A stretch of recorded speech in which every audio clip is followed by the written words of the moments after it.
Hello, today I'm going to be showing you an old technique that people still form known as phishing. I get asked a lot, can you hack Facebook? Can you hack Instagram? Simple answer is no, I can't. Facebook and Instagram spend millions on keeping their servers secure from hackers. There will only be a handful of the people in the world that will have the ability to bypass their security. So if you see someone saying that they can hack any Facebook account, they're more likely lying to you, and they're more likely going to rip you off and end up hacking you by leading you into a false sense of security by pretending they're helping you. The biggest security flaw in social media sites like Facebook is yourself. The technique I will be showing you now is known as phishing, and it relies on the victim to be tricked into handing over their login details. This can be used for any site that has a simple login page: Facebook, Instagram, Twitter, and so on. So let's get straight into it. So the first thing we need is the iNet, basically your local IP address of your computer we'll be using. So we're going to need to open a terminal and type in ifconfig. As you can see, I'm connected through my LAN 0 and my iNet, which is basically my local IP, which in my case is 192.168.0.14. Yours should be something similar. Now we need to open up Set Toolkit, which comes pre-installed on Kali, so we need to type in Set Toolkit. Now that is open, we're going to want to select Social Engineering Attacks, and then Website Attack Vectors, and then Credential Harvesting Attack Method. Now we've got three options: web templates, which I wouldn't recommend, they're pretty crap, using Site Cloner, and custom imports. For this we will be using Site Cloner. Now it's going to ask us for two things: the IP address, which we looked at a little bit earlier, and you can see here it has detected the one we looked at. So we're going to type in that and hit enter, and then we're going to need the URL. So we're just going to quickly go over to Facebook, just get the login page up, just quickly copy the link, paste that in there, quickly copy the IP, we're going to need that in a second, push enter, and then now we've got the trap set. In reality, being sent that IP would be suspect to most people, so the attacker would try to disguise it in some way or the other, more likely in a well-crafted email saying someone's tried getting into your account, click here for recovery. You'll click on there, then you'll see something like this. So we're just going to quickly type that into the URL and hit enter, and there you go. Here's the clone Facebook page, here's the Facebook original page, Facebook login clone page. Once we've got all that set up, all we need to do now will be type in a username. So we're just going to type in jar fake FB. Password, jar isn't telling you his password. So we'll just quickly enter that in. Login, not going to save it. If you notice, it's quickly gone to the original Facebook page now, login. We're just going to quickly close that for a second, and as you can see there, it's popped up jar fake, and then jar isn't telling his password. So now we've basically stolen the details that they've just stuck into the fake page. So we're just going to quickly do it again, and just copy in the IP, enter that in.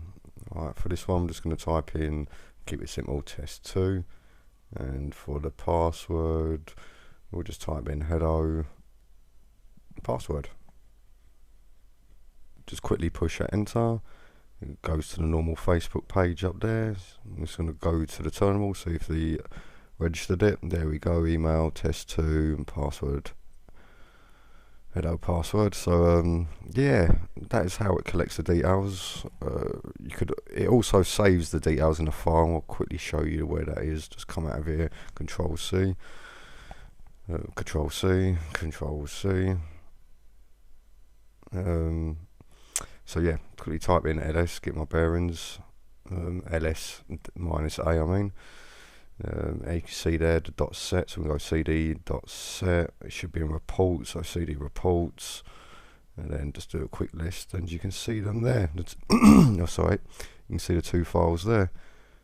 And if we just quickly open one and just quickly copy that, nano, paste, and you should see something like this in there. Just need to scroll down far enough and you start seeing them. It's a bit of a mumble jumbo, but the password and usernames will be in there. So as you can see there, go down a little bit further, And you can see the other one there. So that's pretty much how we do it locally. Quickly going to show you how to do it over the internet. To do that, we're going to have to go to the router and set up port forwarding. Should be pretty much similar on all routers. They can marriage. It will vary a little bit on the settings, but yeah, you just need to set up port forwarding. So I'm just going to quickly go do that now. So what we're going to do now is go into the router. If you do not know how to go into your router, just quickly type in ifconfig and then look for your iNet. Your iNet should be something like 192.168.0.14, but for the router you just get that and you just type in 192.168.0.1. Your router on all of them should be at the 1 at the end, so it will be .1 rather than .14, .13 and so on. So we're just going to quickly type that in, and here we go. We're on my router here, which is a Virgin Super Hub. As you can see, in advanced mode down to port forwarding, you can see I've set up there, which I'm using the laptop, which was the .14, so we put that in there. And as you can see there, we've got the port range from 80 to 80, external port range to 80 to 80, protocols both. So you can just see pretty much here how to set it up. Yours should be similar in some way or the other. And yeah, if you can do TCP or UDP, or ideally do both, like I have, we're going to do both. Pretty much all the port start, port thingy, you just want to do that 80, 80, 80, 80, 18. But the local IP, you will need to put in the device you're using. So now we've got port forwarding set up.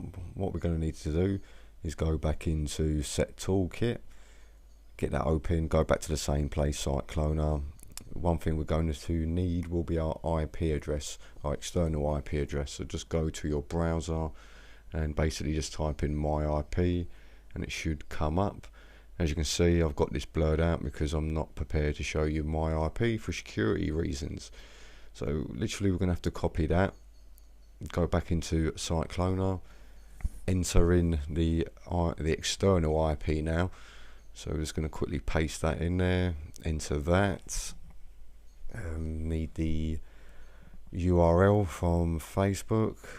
Just quickly go over here again, get Facebook open, copy login page, paste in here. Now the trap's open. Go back over to here, get my IP again, copy that, paste up there, paste in the URL, I mean, paste, there we go. Then we're back into the Facebook login page again. So I'm just going to quickly type in jarjartest.com. Then I'm just going to quickly type in as a password as QAZXSWEDC. Just quickly type that in and enter. Now we're going to quickly see it load back up. I'll quickly get rid of this. It's loaded up into the Facebook page. If we scroll down a little bit, we should see it somewhere in here. There we go. jarjartest.com, QAZ, blah blah blah blah. And yeah, that's pretty much it really. That's how you do Pishing on Set Toolkit. Ideally, if you're using a VPN, you have to make sure your VPN allows port forwarding, or using your public IP it will not work. So if your VPN doesn't allow port forwarding, this pretty much ain't going to work for you. Yeah, that's pretty much it. I hope it's helped. Take care.